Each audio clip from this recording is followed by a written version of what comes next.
Vous l'aurez constaté si vous vivez à Ouagadougou et dans ces différentes villes.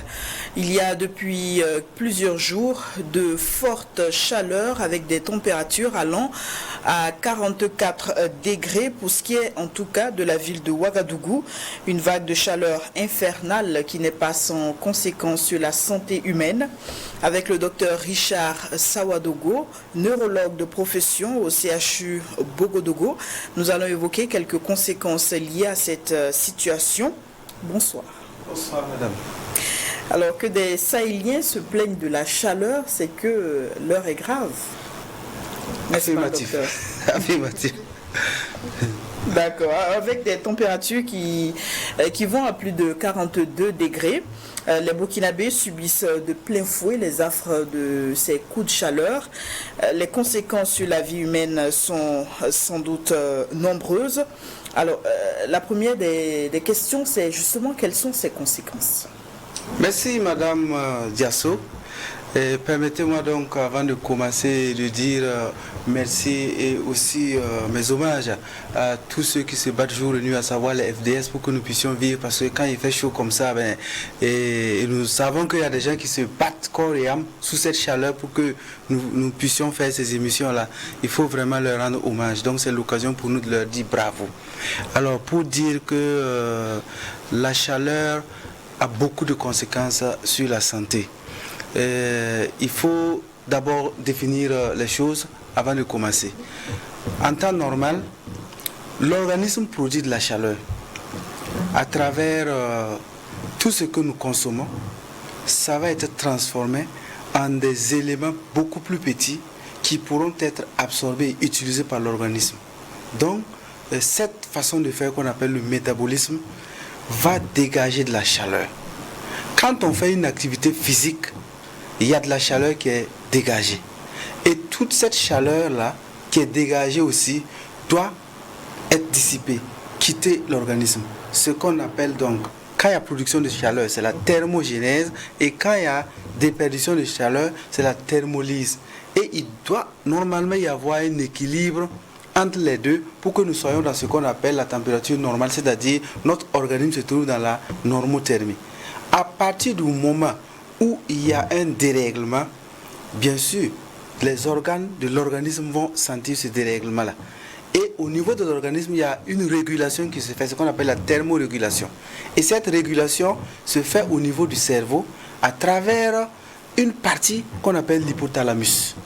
Et cet hypothalamus, c'est comme le centre des opérations. Et maintenant, le théâtre des opérations, c'est où? Ça sera dans l'organisme. Et il faut noter que dans l'organisme, il y aura donc deux parties, deux régions.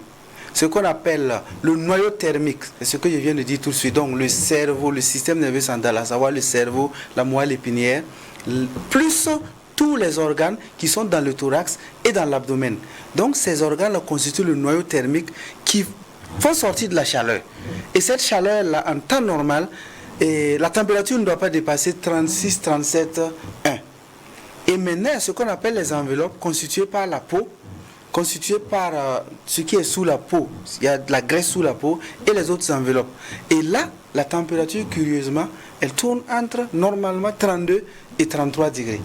Donc, vous voyez que c'est des paramètres très importants, bien régulés. Donc, ce chef d'orchestre qui est l'hypothalamus, dès que au niveau de la peau sent une élévation de la température au-dessus de 33 degrés, il y a des signaux qui vont partir à travers les nerfs pour aller au niveau de l'hypothalamus pour dire attention, la température est en train d'augmenter, il faut faire quelque chose. Dès que la température à l'intérieur, donc le noyau thermique, tous les organes que j'ai cités, si la température augmente au-dessus des 37 degrés, par moment jusqu'à 40, alors vous allez avoir des signaux à travers les voies sanguines, donc à travers le sang, qui vont aller au niveau de l'hypothalamus pour dire attention, il y a quelque chose. Donc des deux côtés, il y a des alertes. Et si tout fonctionne bien, il n'y a pas de problème. Mais l'organisme qui va réagir à ces mécanismes qui ne doivent pas être débordés. Donc en temps normal, les mécanismes ne sont pas débordés. À travers la transpiration, donc on arrive à réguler la température pour rester dans la normale. Mais malheureusement, quand tout ce système est emballé, tout ce système est trop sollicité de façon excédentaire, donc une exposition prolongée à une température qui atteint les plus de 33 degrés, déjà, le système va commencer à se mettre en marche. Mais si ce système se met en marche pendant longtemps, avec bien sûr certains facteurs favorisants, vous allez avoir une défaillance de cette régulation. Notre température ne va plus être à la normale et nos organes vont commencer à souffrir. Donc une température élevée aura bel et bien des conséquences sur l'organisme. Alors cela dit, à plus de 33 degrés, on est dans la dynamique d'une défaillance. Pas la défaillance. Il y a la dynamique donc de tout faire pour maintenir la température de la peau en tout cas à moins de 33 degrés. Et qu'est-ce qui va se passer? Directement, il y a des mécanismes. Et ces mécanismes-là sont au nombre de 3 à peu près. Alors, vous avez ce qu'est toute la thermorégulation. La thermorégulation va se faire à travers la sudation. Quand on transpire, la sueur qui coule. Donc, il y a d'abord la thermorégulation qui va se faire à travers donc, la sudation. À travers également, la sudation va se faire si nous avons des apports liquides en eau, en boisson. Ce n'est pas des boissons caféinées ou des boissons alcoolisées, encore moins des boissons trop sucrées. Donc, si nous avons des boissons adéquates, si la transpiration marche, nous allons avoir une thermorégulation correcte. Deuxièmement, dans l'organisme également, il y a une régulation qui se fait des substances, des protéines du stress qui vont se sécréter pour pouvoir encore nous protéger quand la température monte, surtout au niveau des cellules dans le sang. Également, la troisième phase là, ça sera donc des réactions inflammatoires et immunitaires qui se produisent. Tout cela pour empêcher qu'il y ait des effets néfastes de la montée de la température du corps sur les différents organes. Donc, si c'est au niveau de ces 3 mécanismes, s'il y a une défaillance quelque part, ben, l'organisme va commencer à souffrir.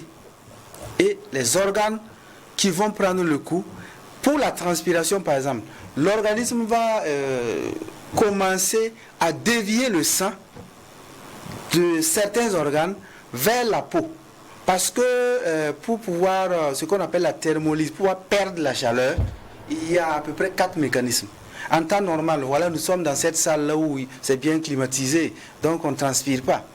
Mais nous avons une perte de chaleur parce que le métabolisme se poursuit. C'est-à-dire manger actuellement, mais à l'intérieur, ça travaille. Donc, ça dégage la chaleur. Et cette chaleur ne doit pas rester dans mon organisme. Et cette chaleur va sortir sous forme par radiation. Donc, il y a une radiation et près de 60% de la chaleur va partir. Ensuite, j'ai ce qu'on appelle un mécanisme de conduction.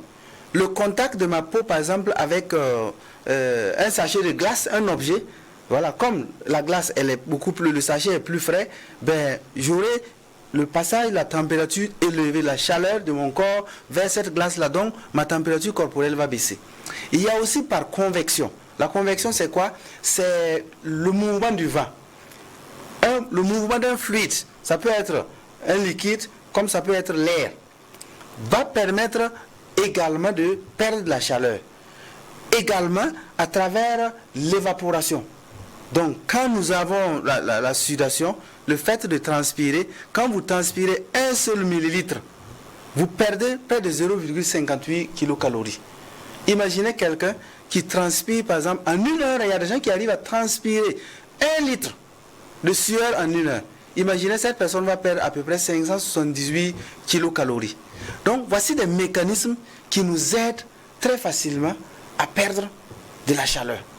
Donc tous ces systèmes-là vont être mis en branle pour nous aider à perdre la chaleur. Mais au cas où ces systèmes sont dépassés, immédiatement, cela va se sentir. On tombe dans les conséquences. Vous allez maintenant commencer à souffrir. Et comme je l'ai dit tout de suite, l'organisme va dévier tout le sang, la majeure partie du sang, à travers une augmentation du débit sanguin, le sang qui circule dans notre corps. Donc vous allez voir que le cœur bat plus vite pour pouvoir amener suffisamment de sang. Et dès que la température corporelle... On a plus de perte de sang. Oui, en cas de blessure. Mais là, on n'a pas de blessure. Vous voyez, je parle, dès que la température corporelle augmente d'1 degré Celsius, le débit sanguin même va augmenter déjà de 3 litres par minute. Et il arrive des moments où le cœur a tellement travaillé que le débit sanguin augmente de près de 20 litres par minute. Et cette augmentation du débit sanguin n'est pas sans conséquence sur les autres organes qui seront privés de sang. Donc l'organisme va dévier le sang au détriment des reins. Donc si le rein n'a pas suffisamment de sang, donc vous allez voir que la quantité d'urine que vous allez émettre va diminuer. Si également le cerveau n'aura pas suffisamment de sang, donc le cerveau va commencer à souffrir et vous allez avoir des petits signes. La déshydratation, ça peut commencer par la déshydratation. Donc vous sentez que vous ne transpirez plus beaucoup, vous sentez que vous n'émettez plus assez d'urine, vous sentez que vous-même vous avez des céphalées, vous êtes fatigué, vous n'avez pas la pêche. Ces organes-là, chacun de son côté va subir cette élévation de température au-dessus de 37 degrés à l'intérieur et au niveau de la peau aussi au-dessus de 33 degrés. Mais le coup de chaleur dont on parle va survenir quand la température atteint les 40 degrés. Et là aussi, il faut qu'on nuance les choses. Quand la température du corps augmente, médicalement, nous on parle d'hyperthermie. Et l'hyperthermie est différente de la fièvre. Alors, quand il y a l'hyperthermie, c'est quoi? Vous avez la thermogénèse, c'est-à-dire la production de chaleur qui augmente. Peut-être parce qu'à l'extérieur aussi, il y a trop de chaleur, ou bien vous n'avez pas bu suffisamment d'eau. Voilà. Est-ce que, de manière plus simplifiée, cela veut dire qu'on peut avoir le corps chaud, mais n'étant pas malade? On peut avoir le corps chaud et n'étant pas malade. Maladie, je dis malade, bon, il faut que je pèse mes mots, parce que quand je parle de fièvre, tantôt, je voulais terminer en disant que quand il y a la fièvre, c'est l'organisme même qui se bat, qui se défend pour sa chose. L'organisme se bat pour que la température revienne parce que l'organisme est agressé par un agent pathogène, par un germe. En ce moment-là, le thermostat, la partie du cerveau qu'on appelle l'hypothalamus, qui est le thermostat, qui régule la température du corps pour que la température soit normale, le thermostat, la température, le niveau même de régulation là, va augmenter. Donc en ce moment-là, le thalamus même, le niveau a augmenté et la thermolyse. Donc, puisque avant, on lui disait, à partir de 38 degrés, 37 degrés, commence à diminuer la chaleur. Mais avec ces germes-là, il y a des substances qui sont sécrétées dans le sang, qu'on appelle des substances pyogènes, sécrétées par les éléments du sang, les macrophages, qui vont dire alors au thermostat là, il ne faut pas diminuer la chaleur, il faut augmenter. Donc, ça, c'est pas le biais de ces germes-là. Ça, c'est la différence entre la fièvre et coup de chaleur. Et le coup de chaleur aussi, comprenons, il y en a deux. Il y a coup de chaleur classique et coup de chaleur d'exercice. Là, c'est l'exercice. Par exemple, les soldats qui font des exercices physiques très intenses, des gens qui vont faire, par exemple, le marathon. Peut-être si on se lève aujourd'hui à faire marathon Waralai sous le soleil, notez bien qu'il y aura quand même des coups de chaleur, mais d'exercice. Mais le coup de chaleur classique, c'est ce qu'on connaît là, ça n'a rien à voir avec l'exercice. C'est parce que le milieu ambiant, la température a trop augmenté et l'organisme prend le coup.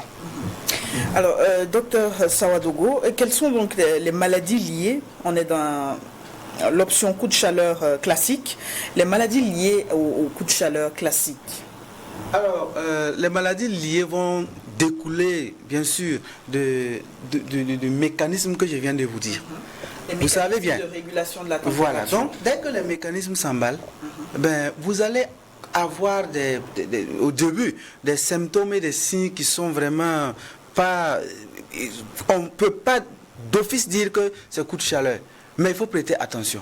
Alors, mais si rien n'est fait, l'organisme qui est en train de se battre, il peut être.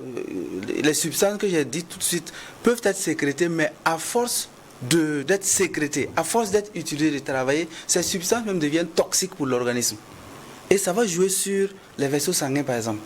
Le sang commence à se coaguler. Et dès que le sang se coagule, il y a des mécanismes aussi pour dissoudre ces caillots. Mais malheureusement, ça ne se fait pas de façon correcte. Donc tous ces organes qui souffrent là vont commencer à vous donner des symptômes. Donc en fonction de l'organe qui est touché, vous allez avoir des pathologies liées à l'hyperthermie ou encore au coup de chaleur.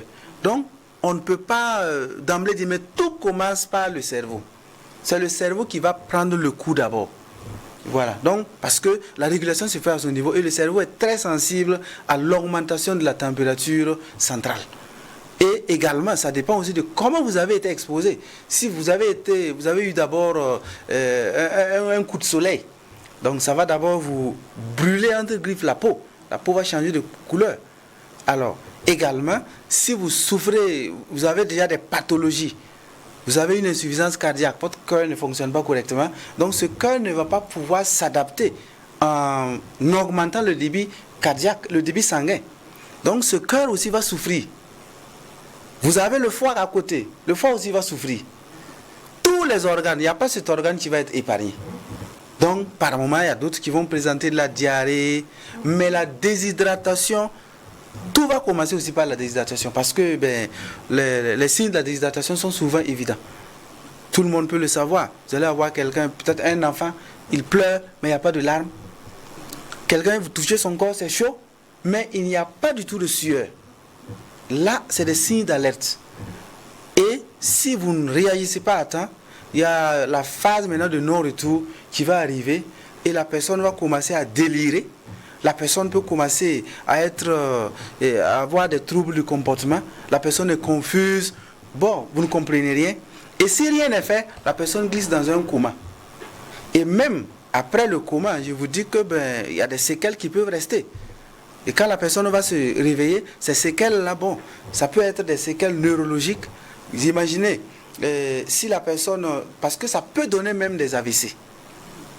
Alors si la personne a eu un AVC, il y aura un déficit d'une partie de son corps, ça peut être une séquelle qui va rester. La personne peut avoir ce que nous on appelle en neurologie une atteinte des fonctions supérieures, à savoir la parole, la reconnaissance, la mémoire, le raisonnement. En fonction de la zone du cerveau qui est touchée, vous allez avoir tous ces problèmes-là. Et à peu près un tiers de ceux qui font un coup de chaleur vont avoir des complications à long terme, sans oublier même le psychotraumatisme, parce que quand tu te réveilles d'un tel état, tu peux avoir de l'anxiété, tu peux avoir de la dépression, même des troubles de l'humeur. Voilà. Donc, c'est vraiment dire que les pathologies sont multiples et parler même de ce sujet, bon, c'est pas le neurologue seul, mais comme la chose va commencer vraiment au niveau du cerveau, il faut que le neurologue les gens sachent que le neurologue aussi, il est impliqué, il est même le premier à être impliqué. Parce que quand les signes vont commencer, voilà. Et après même, il y a ceux qui ont été exposés à ces coups de chaleur, par moment, ils développent une hypersensibilité même à la chaleur. Quand la température, vous supportez, ces personnes n'arrivent plus à supporter parce que tout a été déréglé au niveau de la régulation. Donc les conséquences sont vraiment énormes pour la santé. Et encore plus pour les personnes dites vulnérables, je pense bien sûr aux personnes du 3e âge et comme vous l'avez relevé chez les enfants. Alors, les âges extrêmes de la vie, donc sur le plan démographique, vous voyez, les enfants, ils vont être plus exposés parce qu'ils ont des organismes qui sont en maturation. Les personnes âgées, ils ont des organismes, chez certaines personnes âgées, les organes sont devenus défaillants ou affaiblis. Le cœur, voilà, la personne a une cardiopathie, la personne a une hypertension, quelqu'un qui a des infections respiratoires ou bien quelqu'un qui a de l'asthme chronique. Toutes ces personnes, vous voyez la manière dont je vous ai décrit la régulation de la température, bien sûr, leur organisme ne pourra plus très bien réguler la température. Vous avez quelqu'un qui est déjà handicapé par quelque chose, une pathologie donnée avant. Ces personnes-là seront exposées. Il y a des maladies neurologiques qu'on appelle la maladie de Parkinson, par exemple.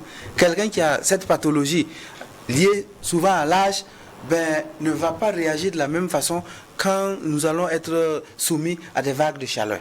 Donc les deux âges extrêmes de la vie, c'est les personnes exposées. Les personnes obèses sont des personnes exposées. Les personnes qui consomment des stupéfiants, la cocaïne, marijuana, les amphétamines seront aussi plus exposées. Il y a certains médicaments, je ne veux pas faire la publicité, la contre-publicité de médicaments, donc je vais m'en garder de citer les noms, mais je peux parler de familles de médicaments, tels que les antihypertenseurs, tels que ce qu'on appelle les neuroleptiques. Tous ces produits-là peuvent d'une part ou d'une autre, même les antihistaminiques, les médicaments que certaines personnes prennent, je suis en train d'éternuer, j'ai le rhume, rapidement ils en prennent, mais ces médicaments-là, en période de chaleur, de vague de chaleur, attention, ça peut favoriser, ou même dans leur effet secondaire, ce qu'on appelle l'hyperthermie maligne. c'est une hyperthermie liée à la prise de ces médicaments-là. Il y a également les sans-abri. Hein, sur le plan socio-économique, si vous n'avez pas suffisamment de ressources pour pouvoir vous trouver les conditions pour pouvoir échapper à cette chaleur-là, ça peut jouer sur vous. Donc voici à peu près ceux qui ont aussi des pathologies neurologiques connues. Il y a une maladie qu'on appelle la sclérose latérale amyotrophique. Là, c'est quoi? C'est des déficits au niveau des membres qui surviennent et de façon progressive, la personne n'arrive plus à bien marcher. Toutes ces personnes-là sont exposées. Quelqu'un qui a déjà fait aussi un AVC, les personnes-là sont exposées. Donc, les personnes vulnérables sont beaucoup. Ceux qui consomment l'alcool, les alcooliques aussi. N'oublions pas. Donc, la consommation excessive d'alcool, attention, ça peut exposer. Ceux qui prennent régulièrement certains produits, parmi les médicaments que j'ai cités, il y a les diurétiques, les médicaments qu'on prend pour pisser beaucoup. Donc, tout produit qui va vous faire uriner plus, peut vous exposer à la déshydratation parce que vous perdez de l'eau si vous ne buvez pas suffisamment. Et également, les personnes âgées, leur problème, c'est quoi? Et le centre de régulation de la soif fonctionne à minima par moment. Donc, du coup, la personne est avec vous. Pendant que vous sentez la soif, cette personne ne sent pas la soif. Donc, parmi les mesures que je vais donner après, il faudrait aussi penser à leur faire boire. Même s'ils n'ont pas envie, il faut déposer. Stratégiquement, peut-être 2-3 bidons, et vous dites que ces bidons doivent finir, puisqu'il faut boire régulièrement toute la journée. Donc, il faut tout faire pour que ces personnes âgées-là terminent des bidons et des bidons d'eau pour pouvoir au moins faire des apports hydriques. Mais aussi en fonction toujours de leur état. Parce qu'il y a des maladies, quand on l'a, là aussi, il ne faut pas boire trop d'eau. Sinon, ce que vous buvez n'est pas éliminé. Donc, ici, là, il faut l'équilibre entre les apports et les sorties. Alors justement, comme vous l'évoquez, la question de comment se protéger des coups de chaleur. Alors, merci pour cette question. Je pense que beaucoup de personnes s'attendent à cela, mais ça ne va pas être magique. Voilà, beaucoup de gens, vous le savez très bien. Pour se protéger, il faut d'abord s'hydrater. Il faut tout faire pour être bien hydraté. Donc, il faut que les apports hydriques, il faut boire régulièrement. Il faut boire et pas boire des boissons caféinées, des boissons alcoolisées, comme je dis, les boissons énergisantes. Il faut de l'eau plate. Tout ce qui peut passer. Bon, certains disent que quand l'eau n'est pas fraîche, ça ne passe pas. Ce n'est pas un problème. L'essentiel est que vous buvez suffisamment. Il faut vous hydrater correctement. Si vous vous hydratez correctement, pas de souci. Alors, également, il faut éviter de s'exposer au soleil. Il faut éviter de s'exposer aux sources de radiation thermique. Par exemple, dans les cuisines, si vous avez des micro-ondes qui dégagent la chaleur, il faut vraiment les utiliser au moment où la température n'est pas trop élevée. Alors, en journée, il faut éviter de programmer certaines activités qui vont vous amener à vous déplacer. Par exemple, vous les faites soit tôt le matin avant 10h ou dans l'après-midi à partir de 16h où la température commence à baisser. Parce que entre 10h et 16h, par moment, il fait très chaud. Ce sont les moments même où les températures sont très extrêmes. Donc, il faut éviter de sortir. Mais s'il faut sortir, alors évidemment, il faut porter des casquettes ou bien mouiller des serviettes pour vous protéger. Si vous êtes dans un véhicule, Dieu merci, et si le véhicule est climatisé, c'est encore très bien. Voilà, donc tout ça, ça aide. Également dans les maisons, en journée, il faut éviter d'ouvrir les fenêtres pour empêcher donc l'entrée de la chaleur des rayons solaires. Parce que quand il fait jour, il y a le soleil et le vent emporte la chaleur, donc par mouvement de convection. Donc la chaleur va quitter le milieu extérieur qui est chaud et rentrer dans vos maisons. Donc il faut avoir l'habitude de fermer les portes et de mettre des ventilos ou des climatiseurs. Alors, dans ce que j'avais dit aussi, je reviens en arrière, pour que la transpiration, la thermorégulation se fasse très bien, la sudation se fasse très bien, il y a un gradient entre la température de votre corps et le degré de saturation en vapeur d'eau, en humidité de l'extérieur. Quand l'humidité de l'extérieur dépasse 70%, c'est pas bon. Parce que ça ne permet pas à l'organisme de perdre suffisamment d'eau. Donc, je vois certaines personnes qui utilisent des humidificateurs. C'est bien, mais il faudrait avoir l'appareil qu'on appelle l'hygromètre dans votre endroit pour pouvoir mesurer le degré d'humidité. Il ne faudrait pas que ça dépasse 70. Si ça dépasse 70, ben, vous allez mettre en mal votre système de transpiration, votre système de sudation. En ce moment, ce n'est pas bien. Voilà, donc il faudrait aussi que les glandes sururipales qui sont sur votre corps là, qui permettent la sudation, ces glandes fonctionnent correctement. Donc il ne faut pas abîmer sa peau. Il faut que sa peau soit vraiment au top pour pouvoir fonctionner normalement. Voilà. Donc également, quand vous allez, comme je l'ai dit, quand vous allez vous déplacer, en cours de journée, si c'est possible, là où vous partez, si vous pouvez prendre des bains, ça va beaucoup vous aider. Donc, à tout moment, si c'est possible, vous prenez un bain froid, ça aide beaucoup. Les nourritures, il ne faut pas manger des aliments qui donnent beaucoup d'énergie. Il faut manger des aliments légers si possible. Parce que je vous ai dit, il y a le métabolisme. Pendant qu'il fait chaud dehors, vous mangez des aliments qui vont vous faire... je ne vais pas citer des aliments, mais vous en savez. Ça va vous faire transpirer. Là, bon, tant que vous pouvez, vous évitez pour ne pas... En ce moment, vous agressez le système doublement, l'intérieur comme l'extérieur. Voilà, donc il faut faire attention à ce qu'on mange, voilà, parce que bon, ça a vraiment beaucoup de répercussions, mais tout dépendant de notre comportement. Donc adaptons notre comportement, portons des habits légers, si possible en cotonnade. Voilà, tissu naturel, parce que tout ce qui est synthétique, ça retient la température, et des habits aussi avec des couleurs claires. Parce que quand vous portez des habits noirs sous le soleil, ben, ça captive les rayons du soleil et ça ne les dissipe pas. Mais quand c'est des habits transparents, des habits avec des couleurs bien claires, alors ça vous permet de ne pas garder la température et trop de chaleur au niveau de votre corps. Bon, quand c'est les enfants, il faut les déshabiller. Il faut les déshabiller si possible. Vous êtes à la maison, voilà, ça les permet vraiment de conserver beaucoup moins de chaleur, quoi. Alors merci Dr Richard Sawadogo, c'était assez scientifique mais nécessaire. On espère que les téléspectateurs ont pu saisir l'essentiel, celui de respecter les conseils qui ont été dictés et de se mettre à l'abri lorsqu'il fait suffisamment chaud. Nous sommes donc au terme de cette émission 100% Info de ce dimanche. Merci pour votre constante fidélité.